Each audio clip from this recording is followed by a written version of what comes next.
On this episode, I welcome Ben Witte of Recess, the uber cool brand that sells drinks and powders to help you feel calm, cool, and collected despite the stressful world around you. I've been following this brand for years and have always been so impressed with their approach to content and messaging, and I'm so stoked to have them on the show. This episode is certain to improve your mood. Sorry, I had to. Sit back, or should I say sip back, relax, and enjoy the show. Welcome, Ben. Thank you, Adam. It's great to be here. It's great to finally connect. Absolutely. Been a big fan for a while, and it's always good to, even if it's virtual, get to meet people a little bit more.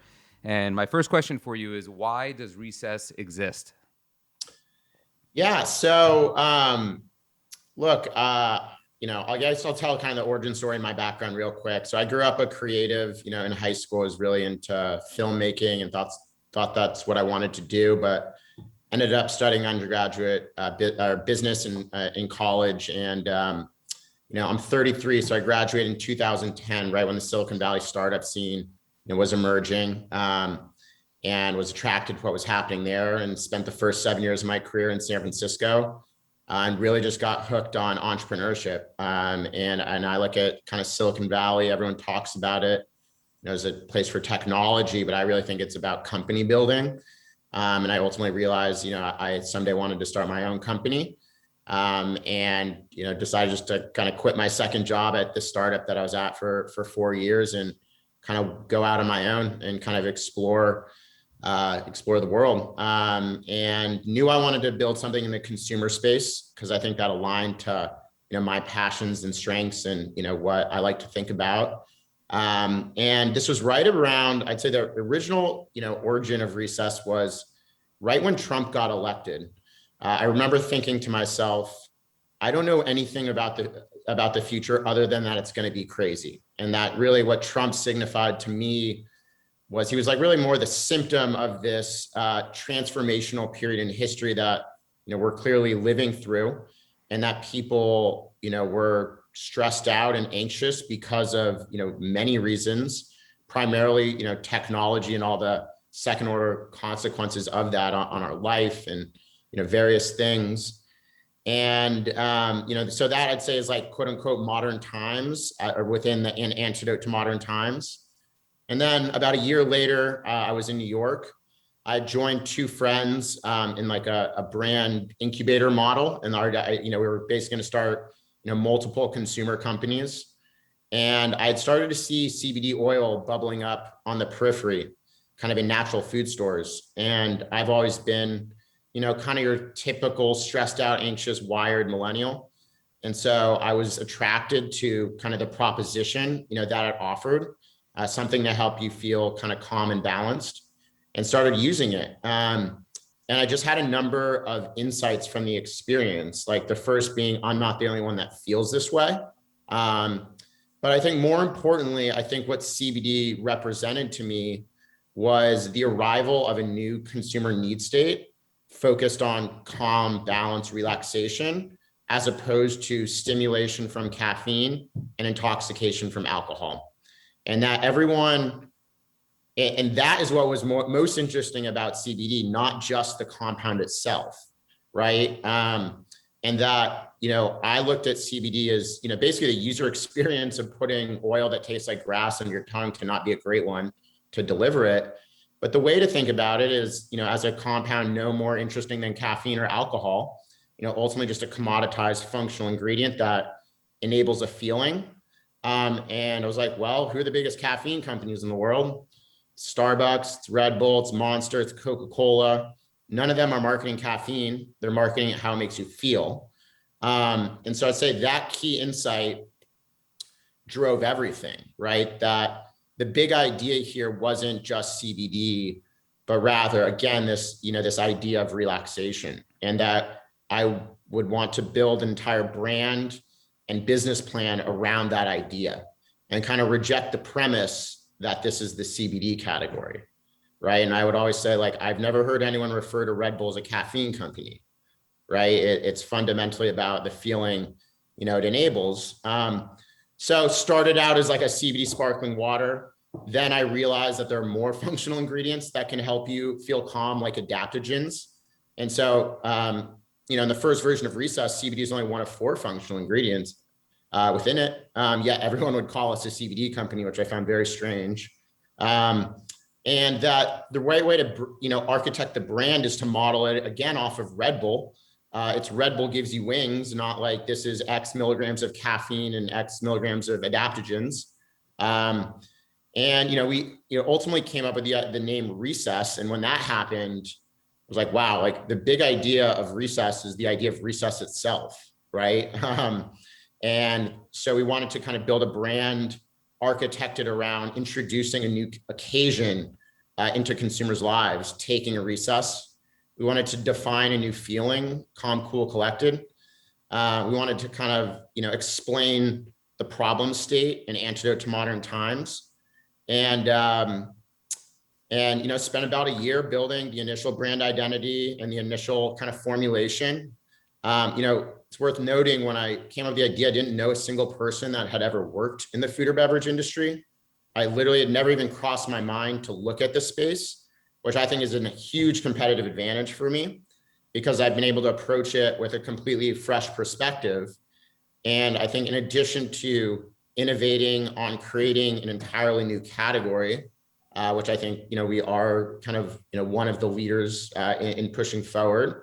I think we're really innovating on building a brand in the space. And, I would look at the companies, the most successful and enduring beverage brands, the Red Bulls, the Gatorades of the world. And again, they were all able to connect emotionally with consumers. I kind of view them as like media companies that monetize through selling cans and bottles. And that the big change that was happening in the world was, again, technology, and the shift from just, basically, I like to say in the past, brands were built on the shelf. Today, they're built on your phone, and that changes everything. And that we would be entering an omnichannel world, and that the implications for the food and beverage industry are massive within that world, and I think remain very underappreciated. And that I really wanted to kind of architect a new type of brand in this space that's really built for the world that we're going into, not the world we're coming from. So kind of I'll stop there, but that's kind of some of the original thinking. That was helpful, and I like the backstory. It was like urging to just come out of your body right there, which is helpful. I actually didn't know any of that, and I've done some research, so I would imagine there's other people that would feel the same.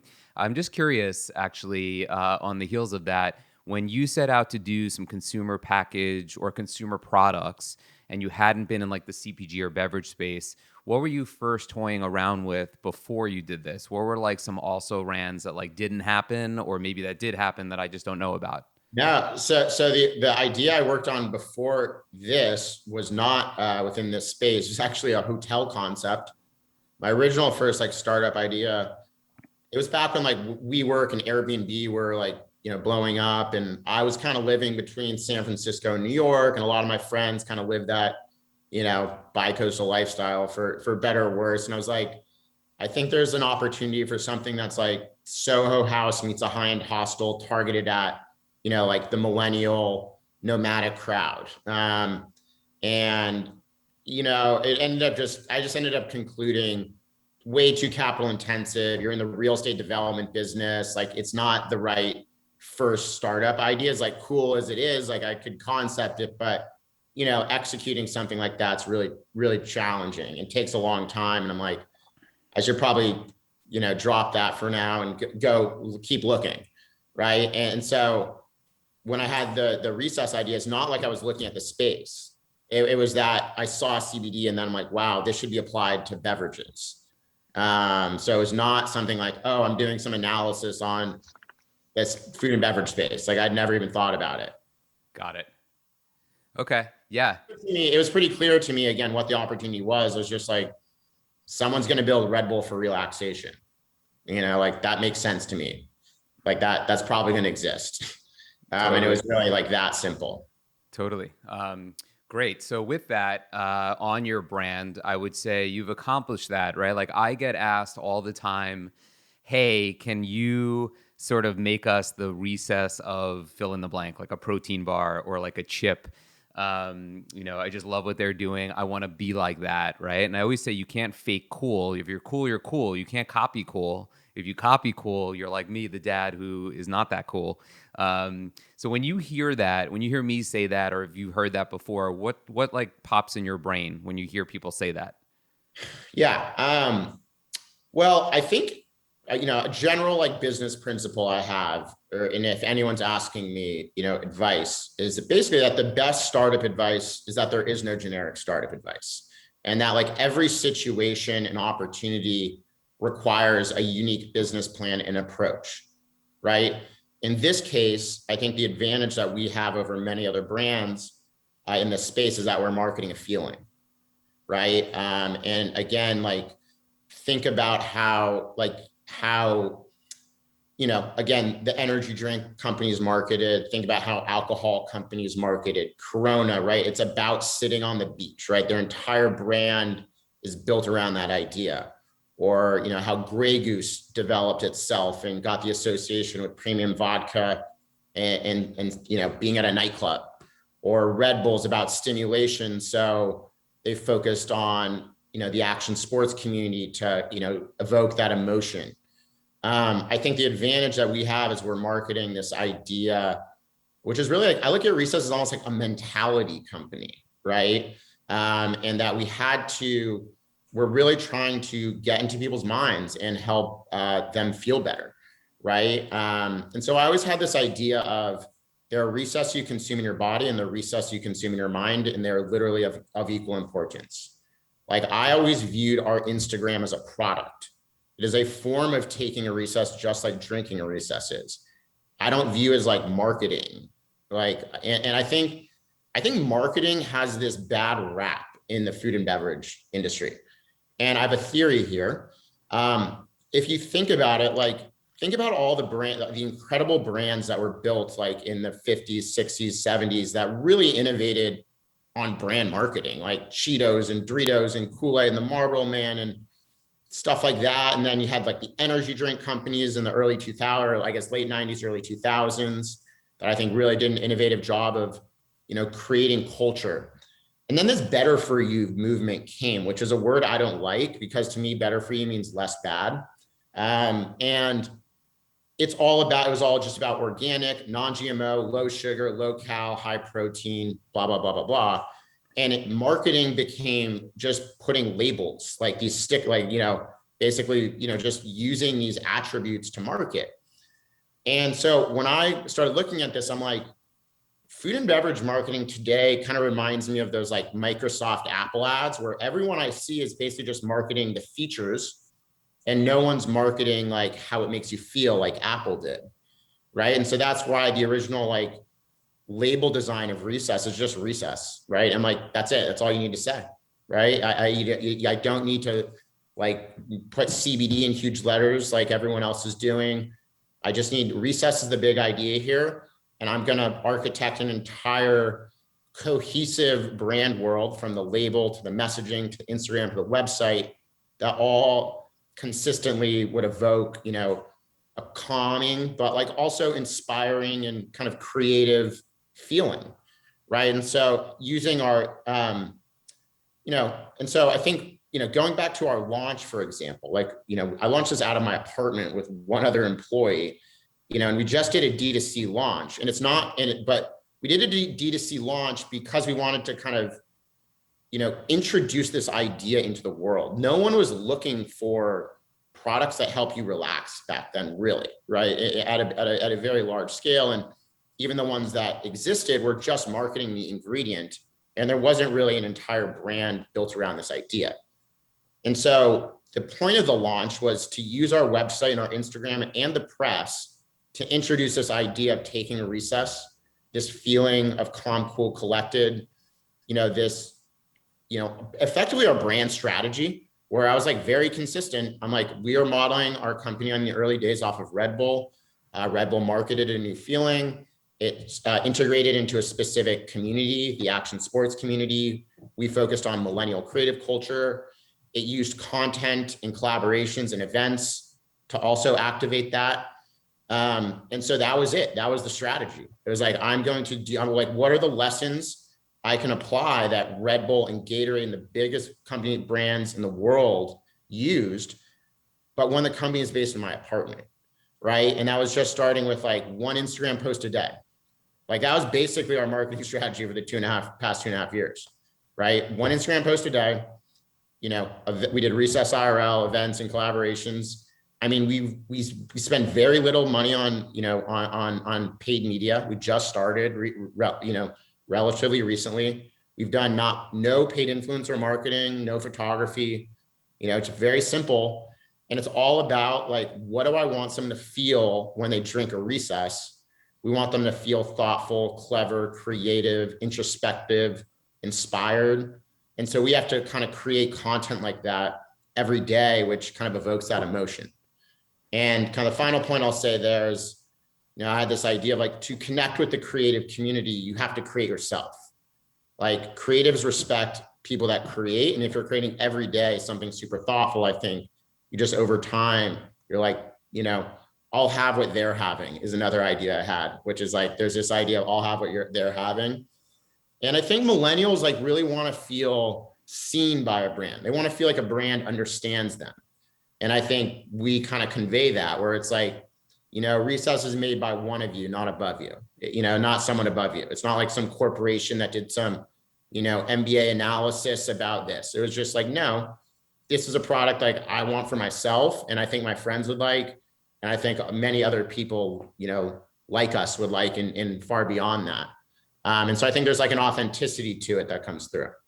And was that rooted in your brain? Is that your DNA to have like that kind of marketing approach? Is that, I know you're saying it's out of your apartment. Were there other collaborators? And also sort of on that, was who did the original branding? I know Day Job worked with you on this beautiful website. Were they involved early? Was that a second iteration? Just give me a sense of that. Yeah, I have fortunately, like I've had a, you know, I would consider myself a brand guy with like a good vision and an idea of what, you know, you know, I wanted to build, but I'm not a designer and I'm not a copywriter. So the whole entire time I was able to partner with just incredible creatives. So at the very beginning, I worked with this New York agency called Gin Lane. It's a pretty well-known agency had worked on a lot of, you know, successful D2C brands. And I'd known Emmett, had some mutual friends with him, who's the kind of founder of the agency. And we went to them when it was just the idea of a CBD sparkling water. We started working on the brand even ahead of the formulation, which is like counterintuitive for the industry. But I'm like, you're in like, I think there's a thing I'd say about it. I'm like the food and beverage space, like recognize the business you're in. You're fundamentally in the brand marketing business, you know, assuming you have a product that's good and, you know, tasty and like meets the attributes, but that's fundamentally table stakes, right? Once you have that, and if, you know, it's actually a good opportunity, it's going to be very competitive. And so like, don't like go work on the brand like 2 years after you launch. Like that felt very strange to me. So anyways, back to it. So, you know, worked with Gin Lane. They helped name it, the initial brand identity, the initial positioning of Common Balance. But then the brand got ahead of the product formulation because I started that way. So I had to pause that. And when I was ready to kind of restart building out the brand world and, you know, getting ready for a launch, I identified I was connected to Ryan, these two guys. It wasn't even Day Job back then. It was two freelancers named Ryan and Spencer, who I had just left to kind of set out to go build an agency. And we were the kind of their first client. And we've been working together this entire time. And they really, you know, are brilliant collaborators. And I'd say like, you know, my creative muses, so to speak. But we really kind of built out the brand world that you see, right? And they've been a core, you know, partners to me. And I also have, you know, a small internal creative team, like, you know, basically a copywriter and two freelance designers. So relatively small still, I'd say, you know, relative to, I think, what it will become and what we can become as the business scales. But no, I'm super fortunate to have worked with some absolutely genius people. And no, this is not, when I say out of my apartment, you know, I was, we didn't have an office, right? And we were all, there's a couple of us all over the place, but it was not just me, right? No, I worked with a lot of amazing people. Right. No, and I get that. And obviously, you've worked with some partners that have really played out over time to be some best in class partners. And I think that's an attribute too of some of the better founders of identifying talent, getting involved with day job team early, and then riding to now who they are. Jin Lane, a partner that just, great reputation. So there's something to that, identifying the right partners and picking the right ones out of the clutter.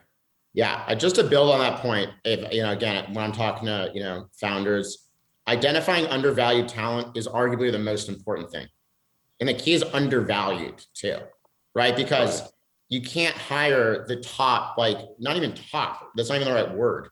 The most seasoned talent in the earliest days when, because so many other people think they want them or whatever.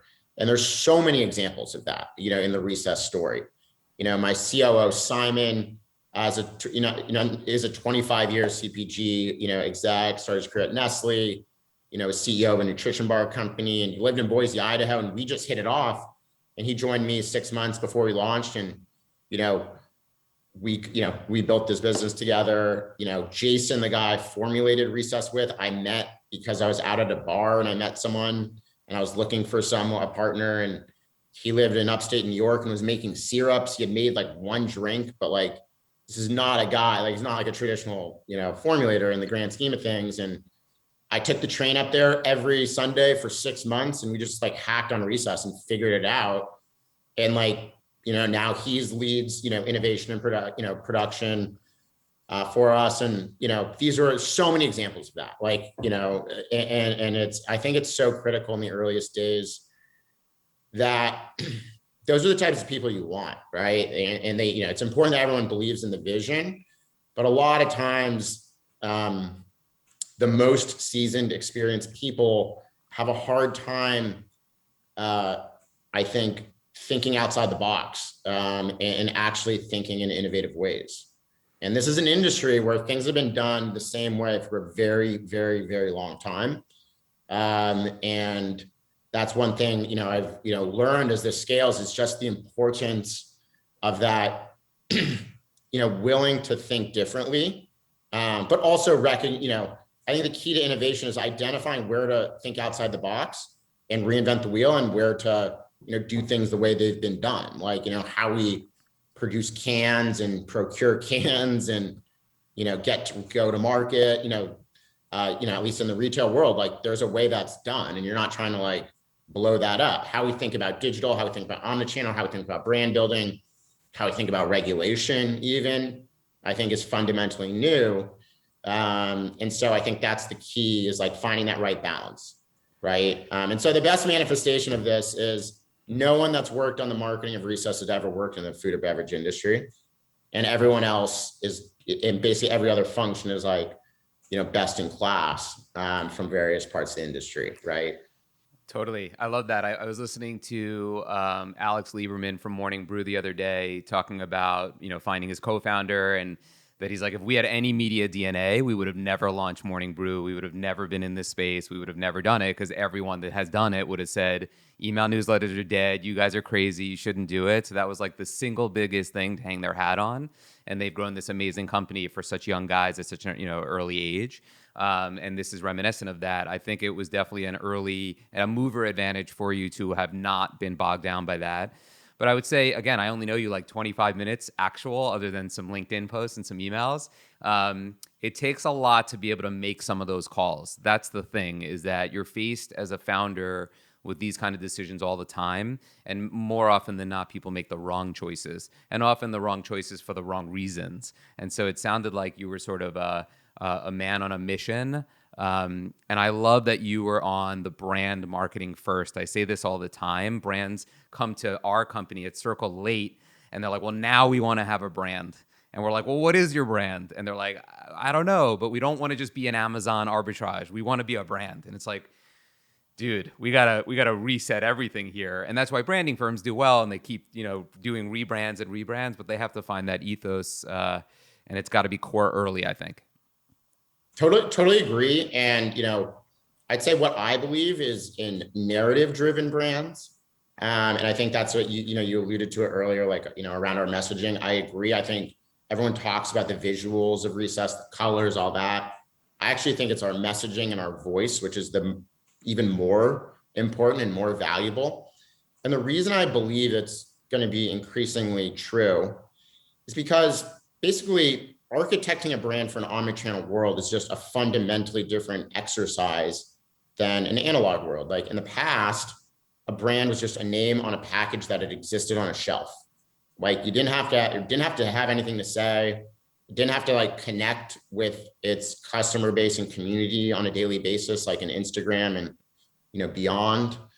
And when you're building a brand for an omnichannel world, and when brand building increasingly shifts to digital, to effectively market digitally, you have to have something to say every day, right? So you need a story and a narrative. Like, a good counter example would be like an effective social media strategy is not posting different angles of your can every day. Like, how is that remotely valuable to anybody? Like, they know what it looks like.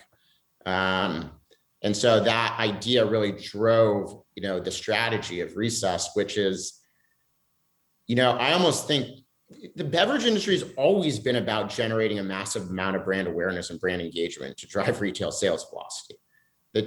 Just how that awareness and engagement was created used to be just television ads, out-of-home ads, sampling, which is still important, and like event sponsorships, I guess. And I looked at this, I'm like, that is clearly going to shift to social media. Like, how is everyone like missing this?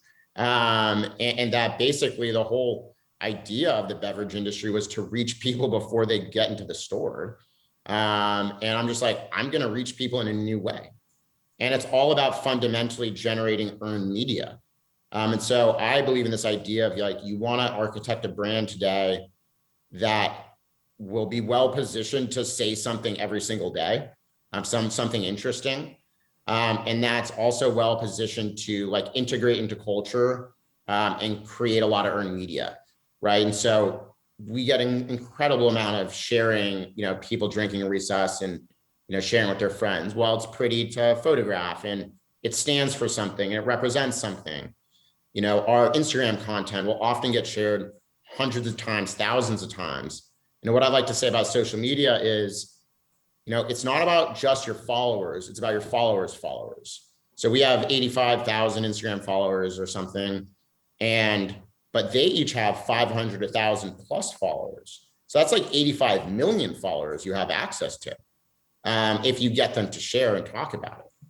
So to do that, you have to create stuff that's compelling enough to share, right? And so it's almost like you want to architect that entire strategy from day zero, right? And it's to your point, it's very, very hard to just like turn that on, right? Like a brand can't just become a lifestyle brand, like because you want it to. It has to have like the DNA of one, from the very beginning. And I think that's the thing I think is missing is that, yeah, it's like, I think brand is thought of as such an afterthought in this industry. And it like kind of I think they miss like, okay, if you're successful, then what? Like what happens when you're actually competing against the big guys in this category and you don't have a brand that can keep up with them and they can outspend you? So I've always been thinking of Recess from the beginning. I'm like, our biggest competition doesn't even exist yet. Ultimately, like we're going to be competing against Coke, Pepsi, Anheuser-Busch, Molson Coors, everyone. And what are the things I can do today that allow me to ultimately compete with them in the long term? And if I'm not able to answer that question, then you're having a different conversation, right? Like I don't think a lot of people ask like, oh, is Recess going to be able to like, scale when the time's right? But I think, and so that was deliberate though. And so, it was, and I think it was unique to this situation. This is a very unique situation, which I can talk about the category side, which I think is also a very under discussed thing. But yeah, no, I agree with you. It should be thought of much earlier. Also, what happens with those big boys is that, when, Dr. Pepper, Coke, Pepsi, they come in and they buy what they think is a brand, but they're really buying distribution. A lot of times it doesn't play out because there wasn't a brand. So it's just interesting to think about. All right. So you gave a whole lot of context on where you came from and you were talking about the category. So I think it's a really good time to sort of like now where you're at, where you're going. You sent me an article yesterday that I had already read. So we're on the same wavelength while I was trying to do my research. And I want to just pull a little bit from here. I'm just going to quickly read, and then we'll talk about where the brand is going, why this new innovation, and how you think about your company beyond being, oh, that's the CBD drink. So let's jump into that. So it says the appeal of Recess as a brand is that they don't ever seem to be riding on a coattail of a trend everyone seems to be so thirsty for, pun intended. They seem to shy away from it altogether. For starters, not labeling themselves as CBD infused for, but also building out their brand intentionally focused around the solution they were offering, a promise of relaxation that wouldn't inhibit you. It's what I now call functional unwinding. Then they have a quote from Your Vision is very inspiring. We've had many prior conversations about what Recess is building towards more approachable, functional products that don't push the better for you, because in his words, that means less bad, instead of seeking to connect us to the old adage, food as medicine, as complementary to our constant flows of state, aiding our functions and not inhibiting them or altering them in a detrimental way. How can one beverage drink accomplish that? Enter Recess Mood. So tell us about that. Elaborate on it. Yeah.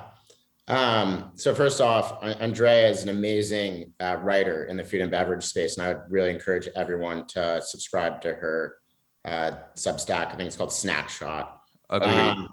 But look, as I alluded to earlier, I started Recess by legit rejecting the premise that this is the CBD category. And what I said is that I thought what was CBD represented was the arrival of this new consumer need state focused on relaxation as opposed to stimulation and intoxication. And when you think about it, like caffeine and alcohol are the largest functional beverage categories in the world by a wide margin. We don't talk about them as functional beverage categories. I literally don't hear anyone talk about them as functional, really, like relative to like protein and gut health, all this stuff, because they're so integrated into our society, right? So you think about like just how big of an idea, just the simple ideas like stimulation is, coffee shops, energy drinks, coffee, tea, or intoxication, restaurants, bars, nightlife, alcohol, etc., and how core they are to our lives.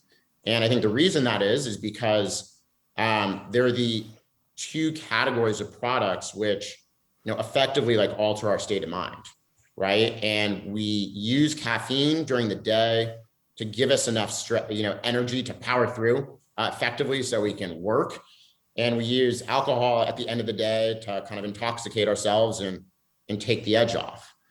And what I see kind of happening here is that increasingly consumers are looking to replace some of the occasions, but not all, that they would have turned to caffeinated beverages and alcoholic beverages with products that help you feel calm and balanced and still are functional, but are delivering a different feeling. And so I define this as this relaxation category that's emerging. And it's going to be very unique compared to those two categories for a couple of reasons. The first is that it's going to be made up of multiple subcategories within it, divided by different forms of functional ingredients, right? So CBD, adaptogens, magnesium, which I can talk about, nootropics, mushrooms, THC. I look at this as all as one mega trend, right? When you're consuming those products, you're typically replacing an occasion you would have used alcohol or caffeine. So that's one factor here, that there's going to be multiple sets of functional ingredients within it, unlike caffeine or alcohol, essentially. The second is that it's going to exist in a major way across both beverages and supplements, which is unique. Like no one adds caffeine to their smoothie. No one takes caffeine capsules. It's not really a thing. Same with alcohol. But I think for this category, it already exists at scale, perhaps even larger in supplements. And so there's a lot of different, delivery mechanisms here. The third thing is that this category, I think, is ultimately going to be divided by like occasion. So you have, let's call it like, start your day calm, clarity and focus, calm and relaxation, evening wind down, sleep. Again, I think these are all like subcategories within this broad meta category. I think another interesting twist here is that, it's getting started. Everyone thought it was the CBD category, right? So it started with this really weird thing where, because, CBD had so much buzz over the past, couple years, but that buzz is in large part driven by the fact that it was a controlled substance from cannabis, right? Like I kind of talk about CBD like a social construct. It's not that it's certainly effective and impactful, but it's talked about like it's the only ingredient on the planet that can help you calm down and relax. And I think that's driven by regulatory status basically. And so it's had this weird start to the category, right? Where you have all these CBD brands that are really the first companies marketing this proposition of like stress relief and anxiety reduction. And it's also started online, right? So it's really the first new category to start in this new world. And I just think it's going to be this weird, like broad and fragmented category. And you're going to have different brands taking different angles, right? Marketing to different communities. And so I describe it as like this meta category, like alcohol, where you have like all these different forms of alcohol to serve different occasions and, customer bases. Like I always say, like, the time you would want to drink a Coors Light is different than the time you want to have a glass of red wine, which is different than the time you want to have like a fancy mixed cocktail, which is different than champagne, which is different than scotch, which is different than, an after dinner drink, right? There's all these occasions and alcoholic formulations that are developed to deliver them and brands that are built around them. And I see kind of the same thing happening here. But I think Recess is architected in such a way deliberately that we can become a platform and play in a lot of them, a lot of these subcategories, right? So I think what we really did, in the first 2 years with our CBD line, CBD and adaptogen line, is we established the idea of taking Recess and define this broad meta feeling of calm, cool, collected. And now what we observed, that was so interesting early on, was just people were drinking Recess literally all day for many different reasons. Like as many people, were drinking it when they got up in the morning to start their day calm as we're drinking it before bed. The two core use cases are in the afternoon as a substitute for coffee and in the evening as a substitute for alcohol. But, a lot of people drink it with lunch. Like they're just drinking it for all these different reasons. So I'm like, this is interesting. Like people don't drink energy drinks or coffee at night, really. People don't drink alcohol in the morning, but people are drinking Recess and other products like us all day. That's probably going to be a really big market over time. Which is nascent now. Like this is a tiny market relative to, I think, what it can become. And that like, ultimately, I think we have the opportunity to build specific brands and formulations for specific occasions. And so that's, what I really see this going. And Recess Mood is the next one, right? In our foray into supplements and beyond. So clearly, so that my next question was, is it a platform that ultimately allows you to go into a lot of different sort of tentacles? The answer is clearly yes from what you just said. This first foray, Mood, which I think has magnesium and specific type of magnesium. Let's talk about that a little bit. Yeah. So, fascinating story. Like I say that, like, I think magnesium is a secret hidden in plain sight. And it's shocking to me that people are not talking about it more. So look, I'd always had my eye on that brand Calm Magnesium Powder. And what it is it's a ready to mix powder with a low quality form of magnesium that people add to water to relax. And I'm like, people are thinking about that in the same exact way they're thinking about Recess. But Recess is a flavored sparkling water with CBD and adaptogens. Calm is a ready to mix powder with just magnesium in it. Fundamentally, a consumer is thinking about both as a way to feel relaxed. Like, let's go explore magnesium and maybe this powder thing is interesting. And this was right around this was exactly a year ago when COVID started, where, look, we were in this position with Recess because of the regulatory, which we can also spend time on, but like long story short, Recess is operating in a constrained addressable market right now relative to demand, right? Like the only reason we're not in Whole Foods, CVS, Target, everywhere, it's not because they don't want it, it's because they can't have it because the FDA hasn't released their guidelines, which I'm working on too, but that's going to take some time.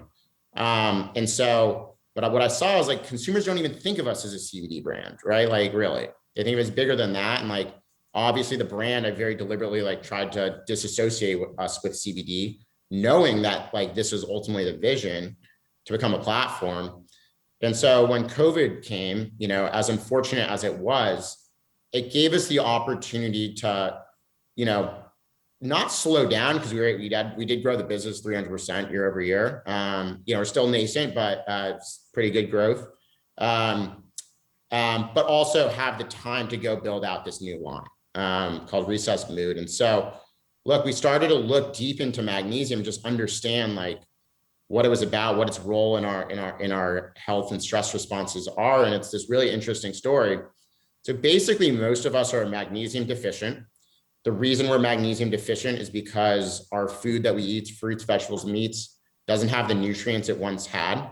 Our increased caffeine consumption contributes to basically a reduction in your magnesium levels. And stress also becomes like this vicious cycle. And so when you're magnesium deficient, you're not able to produce as much dopamine and serotonin, these important neurotransmitters, which help regulate your mood, your stress responses, sleep. Your overall well-being is driven by like a lot in your brain. And all of the magnesium on the market is essentially magnesium citrate, magnesium carbonate, magnesium glucinate, and they just get to your body. And so they effectively have like a low bioavailability. And we identified this one group that was led by this, you know, very well-known MIT neuroscientist who was doing all this work on brain health and stress. And he had discovered this form of magnesium called magnesium L-threonate, which is the only form that gets into your brain and catalyzes dopamine and serotonin production. And it exists in a very small scale in capsule form. It's a pretty new technology and new ingredient type. And we've essentially partnered with them to be the first company to introduce it in these other formats as like a core ingredient. And we architected this whole brand around it called Recess Mood.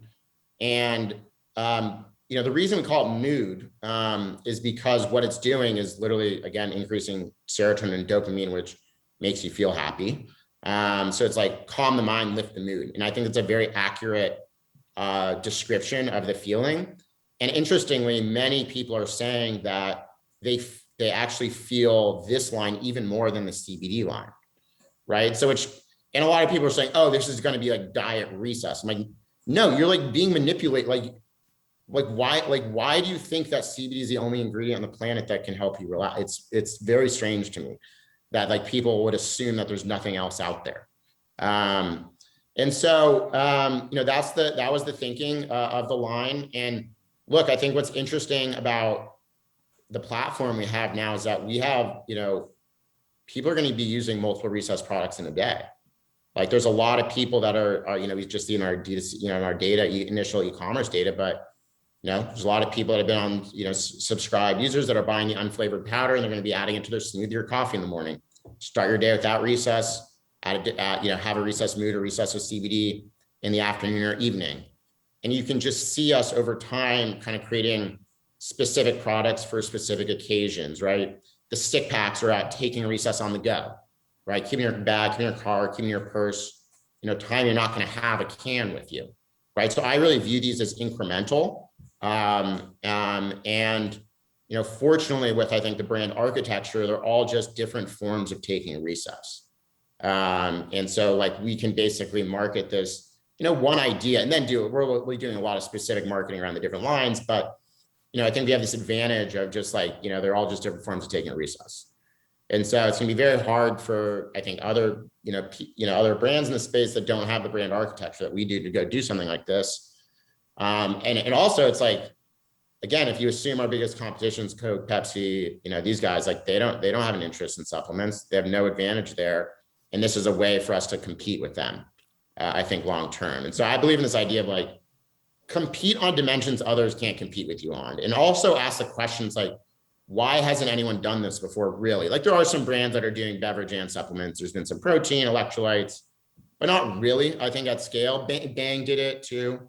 But like, it didn't make sense for caffeine, right? Everyone's like, why didn't Red Bull do this? I'm like, well, it didn't make sense, like, from the proposition standpoint.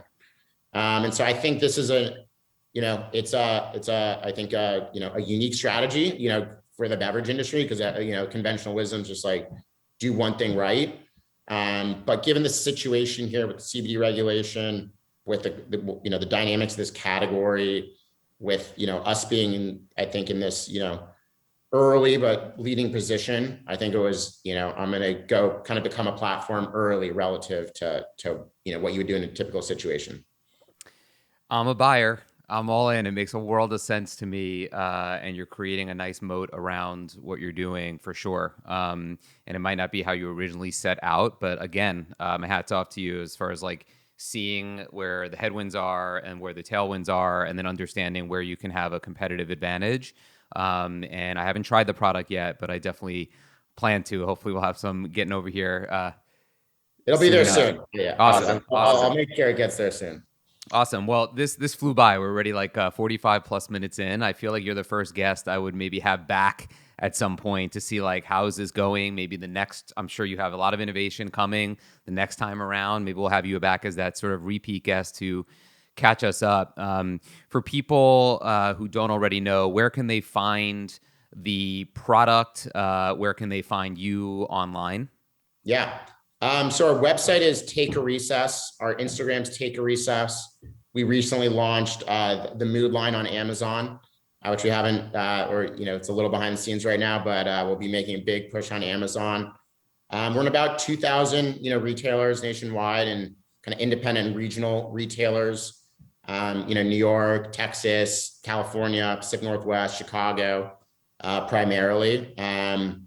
Hopefully with the Mood line, we'll be moving into, the national retailers over, the coming months and, through the future, basically. And so it's a big inflection point for the brand, and you should see us pop up in a lot more places. I love it. I have no doubt. One question I always like to ask is, what is another CPG brand? Let's not even say beverage, but what's another CPG brand that you just dig what they're doing, and why? Good question.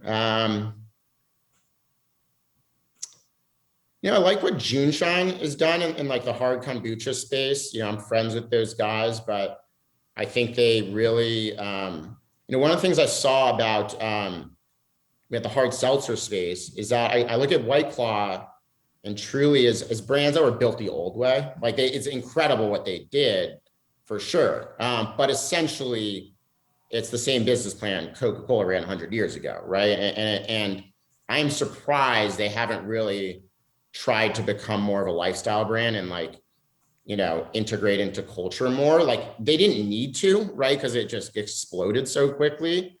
But I think I really like the brand that June Shine's built to and the formula. I think hard kombucha is a very interesting space. And I think the brand that they've really built, around it, is amazing. And I think they're, someone I look at and really admire in terms of how they've activated themselves. Totally. Couldn't agree more. Great choice. We reference your brand at Circle and June Shine's brand all the time at people that seem to be doing everything right. And I think it's a good product, good brand, but also good people behind it. Good choice. I like that one. Well, this has been my conversation with Ben from Recess. Big fan of the brand. I think you will be too. Be sure to check them out. I would expect a big retail rollout in the coming years, so you'll probably find them everywhere. But until then, go to Take a Recess and catch them online. Thanks, Ben. Awesome. Thanks for having me. Look forward to meeting in person soon. For sure.